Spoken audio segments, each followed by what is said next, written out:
Hi అండి, welcome back to our channel సంతోషినామాపు. ఈరోజు వీడియోలో స్పెషల్ ఏంటంటే మామిడికాయ జ్యూస్. ఇదేంటి సీజన్ అయిపోయిన తర్వాత పెట్టింది మామిడికాయ జ్యూస్ అని అనుకుంటున్నారా? అవునండి, నేను కూడా సీజన్ ఉండగానే పెడదామని అనుకున్నాను. కానీ ఈసారి అయితే నా ఆశలన్నీ ఆశలు అయిపోయాయండి. ఎందుకంటే ఏప్రిల్లో తీసుకురమ్మంటే మే నెలలో చాలా బాగుంటాయి అని అన్నారు. మే నెలలో తీసుకురమ్మంటే 10 డేస్ పోనీ ఇంకా మంచిగా ఉంటాయి అన్నారు. మే 10 దాటింది కానండి 10 రకాల మామిడికాయలు కూడా తినలేకపోయాం మేము. ఎందుకంటే వర్షాలు ముందుగానే పడడం వల్ల మామిడికాయలకి పురుగులు వచ్చేసి ఒకసారి తెచ్చుకున్నామండి. కాకపోతే మామిడికాయ అంటేనే విరక్తి కలిగేలాగా అయిపోయిందండి.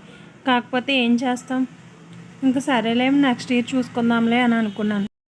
విత్తనాలు వేసిన తర్వాత రావు అనుకున్న పొలంలో మొలకలు వస్తే రైతు ఎంత సంతోషపడతాడో నేను కూడా అంతే సంతోషపడ్డానండి. మామిడికాయలు ఇంక రావు, నెక్స్ట్ ఇయర్ చూసుకుందాంలే అనుకుంటే ఒక అతను వచ్చి మాకు మామిడికాయలు ఇచ్చారండి.